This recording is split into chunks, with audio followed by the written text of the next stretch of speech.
Stardate 2637.6. Alright, so it has been 14 or 15 days since the last audio journal entry. And in that last one, I was headed into Stevens Pass, I believe. Headed towards some fires. And now I am within 15 miles of the US-Canadian border. So today is the day. Today's the day that I'm going to hit the northern terminus and get to take some goofy pictures with the brand new sculpture that they've just put up. I guess they've replaced the monument in the last month or so. The other one was getting pretty old. So that's really exciting. I have a nice sunny day, a little bit hazy from all the smoke from the nearby fires, which I'll talk about. But otherwise, things are going pretty good. I have one complication, which is once I get to Canada, I hike 8 more miles to a resort called Manning Park Resort. And there used to be a bus, a Greyhound bus, that left from there to Vancouver, and from Vancouver I could fly home. But that bus has been canceled. So now I've got to figure out how to get to a nearby town. Hope is probably the town I'm going to, the town of Hope. And I've got to hitch there, walk there, or something. So, yeah, the adventure is coming to a close. But let me review what's gone on the last couple weeks. Make sure for posterity. And there was a lot of crazy drama and really beautiful hiking spots. So, I got into Stevens Pass. And when I got there, I think that was when I discovered that there was lots of fire closures in front of me, not just behind me. And the big one that I had to deal with sort of immediately was in the section between Stevens Pass and Tehican. And the last day, basically, there was like a big fire with a reroute. And they'd given us a reroute map, and that showed where the fire was and where we kind of like diverted. They diverted us east, but the fire was really close to where the junction was. Where you leave the PCT, and that made me super nervous because I wasn't going to be at the junction for 4 days, and I would have no cell phone service during those 4 days. So obviously fires can grow and change direction, especially if the wind is changing around and the weather's changing around. So I just wouldn't know what I was walking into. So I took a day in Stevens Pass, also because I was completely exhausted. I hadn't rested since Ashland almost a month before, and I've been walking pretty long miles every day, in 12 to 14 hours a day, every day for a month. And the section between Snoqualmie and Stevens Pass was especially difficult. And I got a migraine, so it just made a lot of sense for me to take a 0 day in Stevens Pass and figure all that stuff out.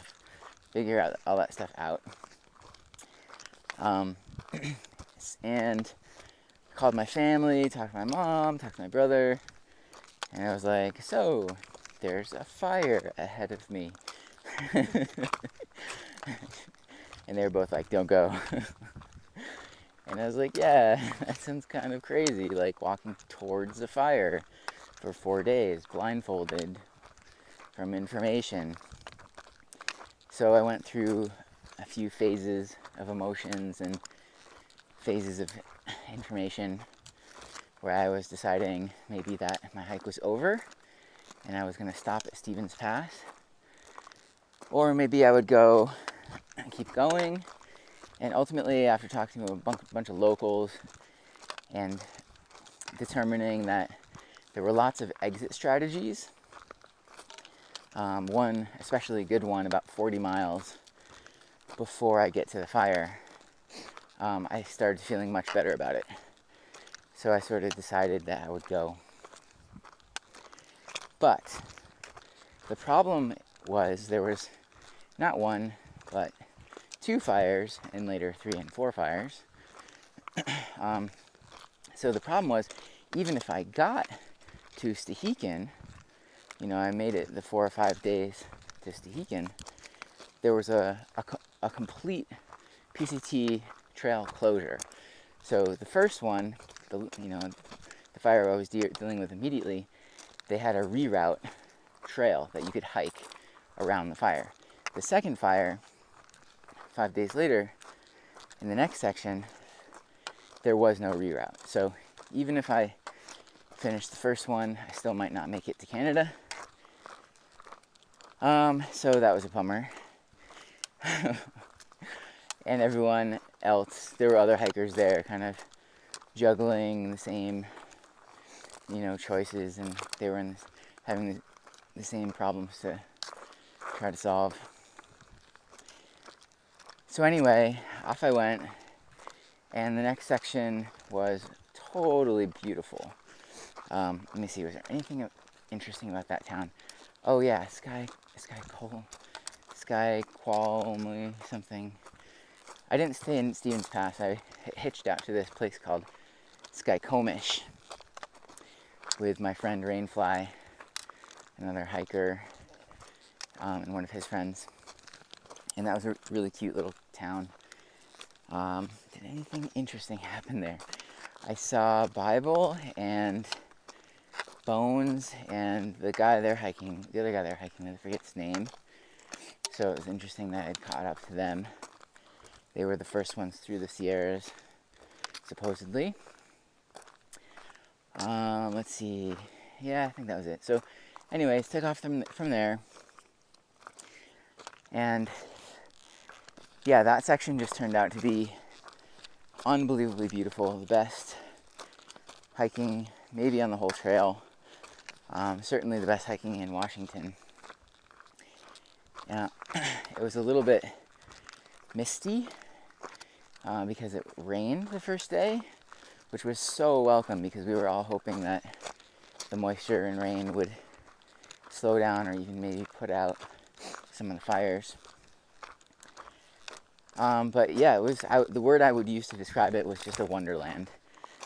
It was like all these meadows with beautiful alpine flowers everywhere and snowy volcanoes in every direction to look at,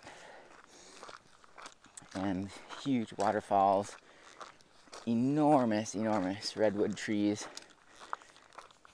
moss everywhere, and just an abundance of life. So I was very happy that I'd made the decision to keep going and get in that section and have that experience. There was one hard day of hiking. The third day, we went over 3 steep mountains, one after another, sort of sawtoothed over them.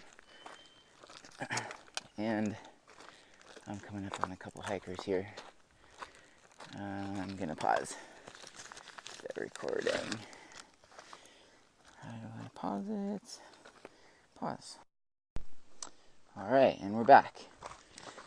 Okay, so I was talking about the Wonderland section that was after Stevens Pass, but I've realized that I forgot a whole section, and I won't talk about it a long time, but the section before Stevens Pass, from Snoqualmie to Stevens Pass, was a very difficult section, full of mosquitoes, lots of elevation change, really rocky, some beautiful lakes to swim in, and smoky.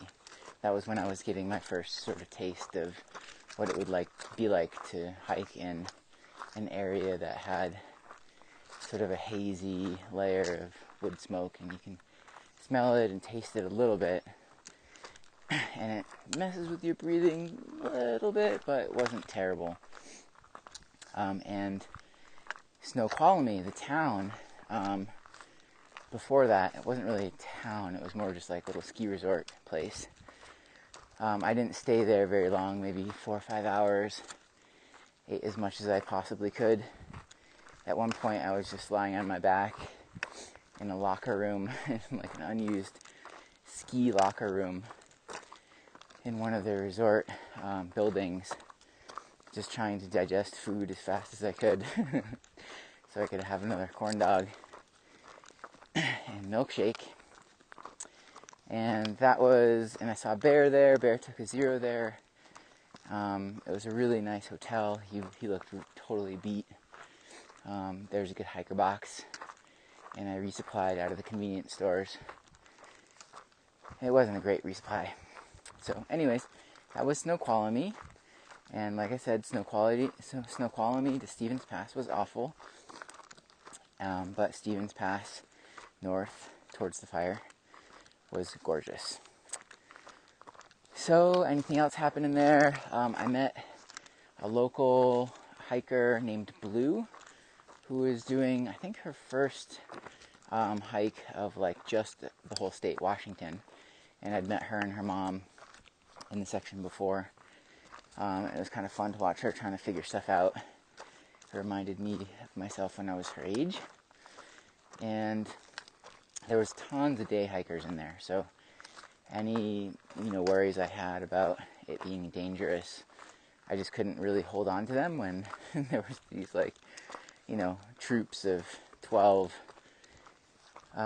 Boy Scouts walking around and a guy taking his 2 sons out fishing at one of the lakes. So I had tons of locals to ask questions to, and we had a fair number of southbound hikers that we could ask about the fire reroute trail. And at first, most of them hadn't walked it because the fire was that new. It was really a very fresh fire. So, the first 2 days in, you'd ask southbound hikers and they'd say, oh, I didn't walk the reroute. I got through before the fire started. So on the fourth day was the day that we would hike the reroute, and I had, my sort of like super paranoid plan, which was to go way around to this little village called Holden. But from everything I'd heard, it was not a problem to just hike the normal PCT reroute. So I just did the same thing everybody else did. And as we got closer to it, there was a bit more smoke in the air, especially hiking up to Cloudy Pass, which is where the junction was, where the PCT split off from the reroute trail. And when I got up there, it was pretty dramatic to see the valley just, vanish into wood smoke, just full of smoke. Again, it was more like a uniform haze. There weren't like billowing clouds or anything like that. But the really creepy thing was you could hear trees falling, and they were kind of like echoing. The sound of them falling was echoing down the valley towards you. At first, I couldn't figure out what the sound was, but then I sat there for a while listening to it, and sure enough, it was just like, wow, that is the sound of burning trees or burnt trees just falling over beneath a veil of wood smoke. So that was pretty intense. The reroute trail took us east, fairly steep trail along the side of a mountain, and then down into gorgeous, gorgeous valley. And that trail in the afternoon, the reroute trail, is actually one of the nicest trails I've hiked out here. We just had waterfalls on all sides of us and 2 big, gorgeous aquamarine lakes. Really good swimming. The waterfalls would sort of all combine together into these rivers that just flowed through the fields, and you could rock hop across, and there was no need to carry any water because the water was everywhere. A little overgrown at times, but I decided that I wanted to hike really far that day, so I could get to Holden Village, because some of the hikers were saying, especially this one guy whose trail name was The Last Sobo, so he thinks he's the last person to leave Canada for Mexico. He was like, oh yeah, you got to get there. They've got ice cream by the scoop, all the way until like 9 or 10 o'clock. If you get there by 7, you get dinner. They've got free laundry, free showers, there's camping. Everybody's super nice there. He's like, I stayed there. I did a 0 there. It was so nice. So I booked it down to that spot, and it ended up being about a 28, 29 mile day for me, which is, oh, hey, chipmunk, which is a little bit towards the outside of what I like to do. Unfortunately, there was no ice cream and no dinner, but there was all-you-can-eat cereal, which one of the young staff people pointed out, and there was 5 different cereals. I think they were Cheerios, Raisin Bran, Rice Krispies, a homemade muesli thing that they'd got going, and cornflakes. And after about 12 bowls, I was like, all right, I need to figure out how many bowls of cereal I'd eaten. I figured out that I'd eaten 12. And from them, I kept counting, and I ate 22 bowls of cereal. And I still didn't feel full, but it was getting late. It takes a long time to eat all-you-can-eat cereal. So, after I got my shower, I headed back out to the campsite and spent the night camping with some geologists. And yeah, so Holden Village is a really odd place. It's, I think, a Lutheran community, and they have a little library with one computer that has internet access. That's the only internet access in town, and nobody has any cell phone service. So I was able to send a note out to Facebook and tell people that I was alive and had made it around the fire safely. And they had a little store, really well-stocked store actually, with some funny kind of like merchandise about Holden Village. Couldn't really figure out what the place was. Had breakfast there and dried all my gear out because I got soaked in the previous section, and generally just got myself all set up to go hiking somewhere. But I was under the impression at that point that was my last stop, that basically my hike was over because they had put a fire closure on the last section of the PCT, so none of us were going to make it to Canada.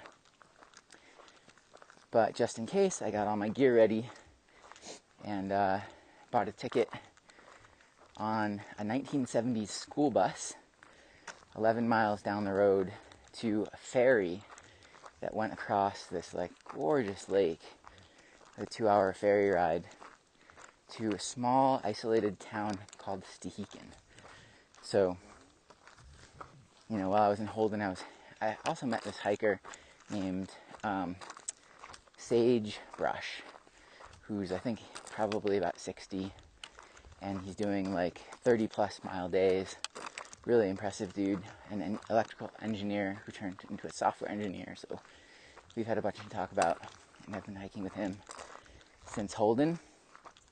Blue also showed up, and a couple other hikers. There was a yo-yo hiker, which means he'd already made it to the border, the US-Canada border, and he was now hiking back south. So he intended not only to hike all the way from Mexico to Canada, but actually hike all the way back. And he was sort of walking around, basking in the glow of admiration and praise. He had a big smile on his face. But he didn't know about the all-you-can-eat cereal, so he was excited when I told him about that. Anything else about Holden? Not really. The best thing was when we all loaded into this old 1970s school bus to leave, everybody in the whole village like emerged. It was almost like a scene in Ewoks or something, where just like people pour out of the buildings like they're clown cars, and they all just stood there on the grassy front lawn of the library and waved to us as we left. And we pulled out at about 2 miles an hour, so there was a good 2 minutes of just like waving and kisses blowing and all kinds of stuff. It was super, super strange. What's that movie? The one about Connecticut with the wives, Stepford Wives. It was kind of like that. And someone had warned me about it, but I didn't completely understand the full magnitude of the creepiness or the friendliness. Not sure which. They amplify each other. So, in any case, we had an awesome 1970s bus ride down this old dirt road in the middle of nowhere, Cascadia, and ended at the loading dock, and that's where the road ended. There's no other place the road goes. There's no in or out. And we got on this wonderful ferry boat that had a little snack stand that sold local cherries. So we all got a bin of local cherries and ate them. And the boat made a couple stops. And by stops, I mean it was an iron or a steel-bottomed boat, like a very heavily reinforced steel-bottomed boat. So it actually would be getting towards shore, and it would speed up, and it would ram itself onto the the rocks on the shore. And it's a big boat, and sort of slide up onto the grass. And then they would just lower the metal plank down for whoever wanted to get off. And it was just a camp spot. So they were literally just delivering people to camp spots out in the middle of nowhere.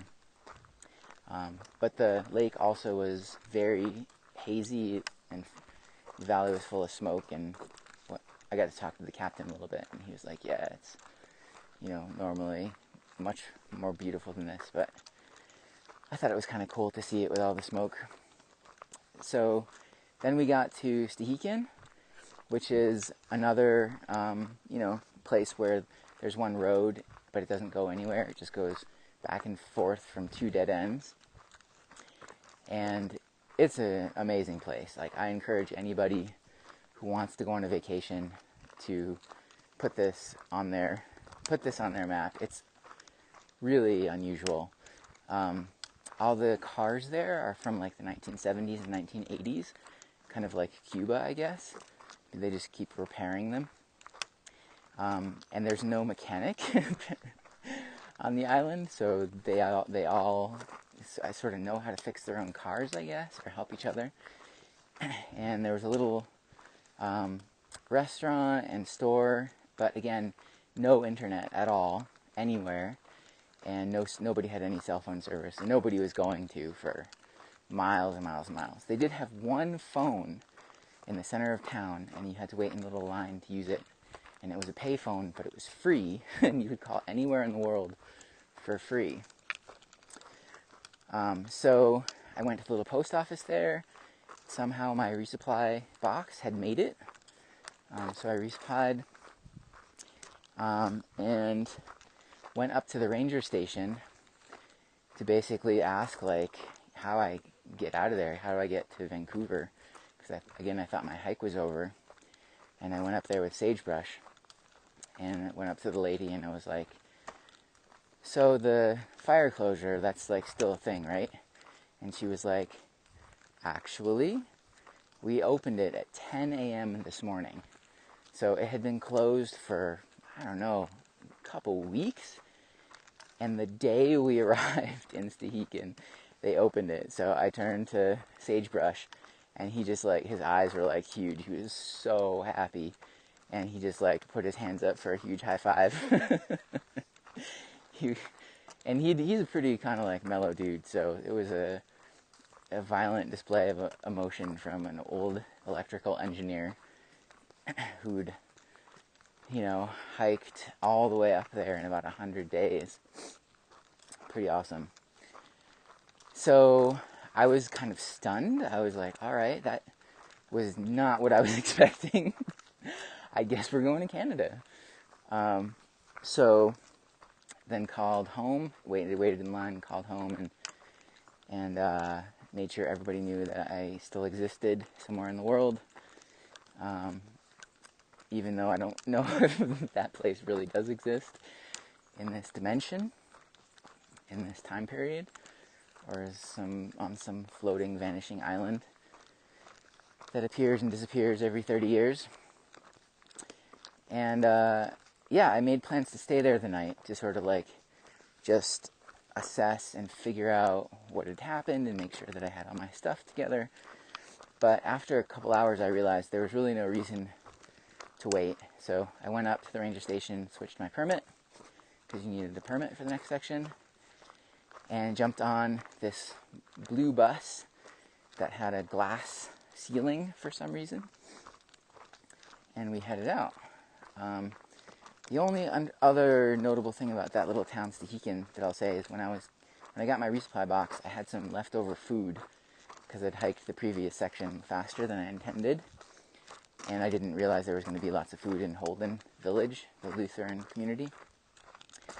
So there's this guy, he's kind of like a San Francisco, like hipster, like hiker bro, kind of came over to the picnic table that I was sorting things out on, and was like trying to talk to me and be nice and stuff, but just hovering. And I was like, oh man, I've heard about these guys, and apparently towards the beginning and ends of the trails, they just basically watch the hikers, and when the hikers take their resupply boxes out, they know they're going to have too much food, so they just kind of like hang out and wait around for the food that we inevitably shed. So, I gave him some food, but of course, as soon as he got it, the charm went away and he just walked away.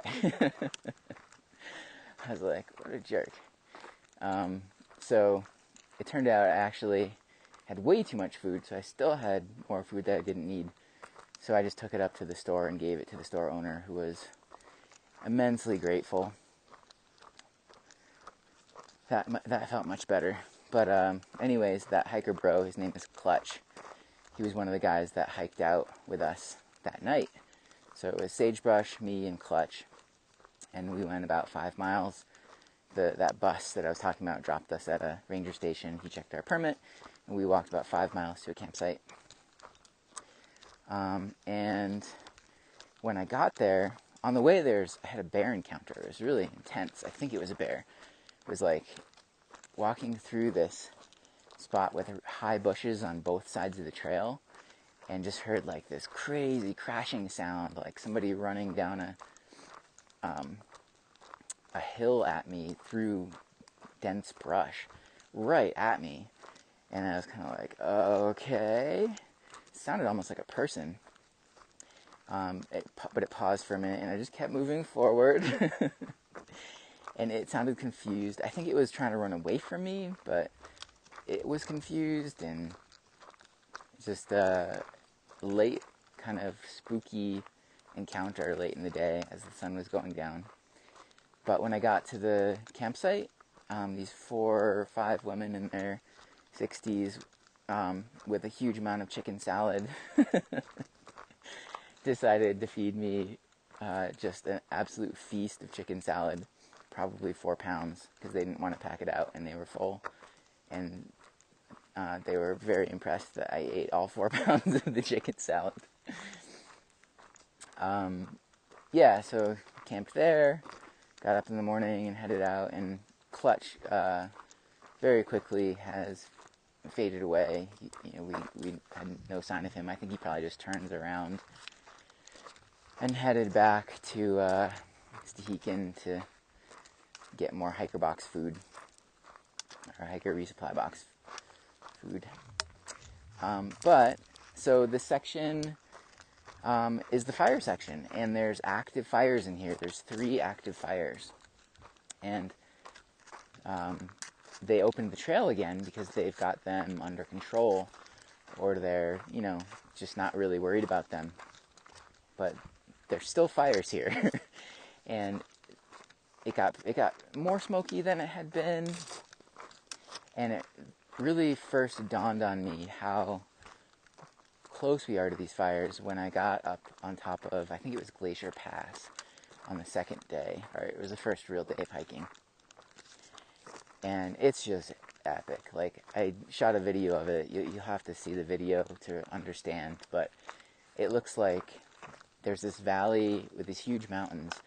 And on the other side of the mountains, pretty close to where you're standing, it feels like. Maybe only, 10 miles.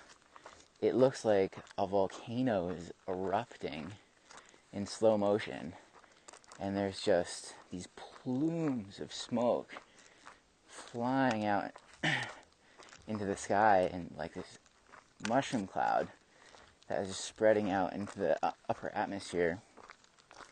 So dramatic. And I got up there and my jaw just dropped, sort of taking in the scale of the thing. It's absolutely enormous cloud with all these different sort of like parts to it, different internal structures. Luckily there was a local and her daughter up there, and she sort of saw how unsettled I was, and she's like, "Oh, don't worry about it. It's been going for 9 days. It does this in the afternoons. It has sort of like stages during the day it goes through. This is kind of the most dramatic." And she showed me where this like white smoke, smaller white smoke plume sort of kicked up in the middle behind it all, and she's like, "That's where it's really burning." So I checked my map to make sure I wasn't going in the direction of the fire, and definitely wasn't. And thanked her. And they got a picture of me in front of it, which is a little bizarre, kind of strange picture. But I headed out. And that was a couple days ago. Or was that yesterday? That was, 2 days ago. So since then, we've just had a pretty mellow walk towards Canada. Very exposed ridges, very hazy from the smoke. Sort of feels like the desert again. My feet are swelling a little bit because it's so hot. I'm getting blisters. Blisters again. Thanks, PCT. Start the trail with blisters in the desert and end the trail with blisters. And the last couple days, I put in big miles. The first day was, I think, 29.7, so just about 30 miles. And yesterday I did a 31.5. And so did Sagebrush. We camped in the same place both nights.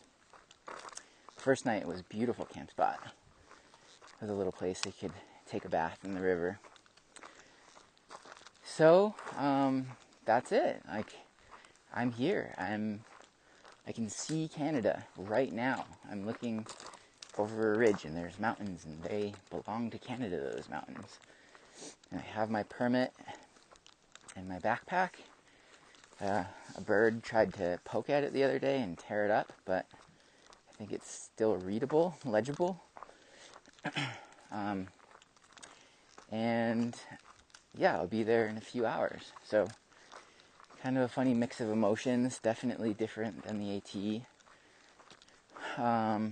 I really just want to get this trail over with, go home, hang out with my family, go shopping. I've just had this huge urge to go shopping for a sweatshirt and a bathing suit for some reason, and maybe some new sunglasses, because I lost my nice sunglasses 1,000 miles ago, somewhere in the woods near Sead Valley.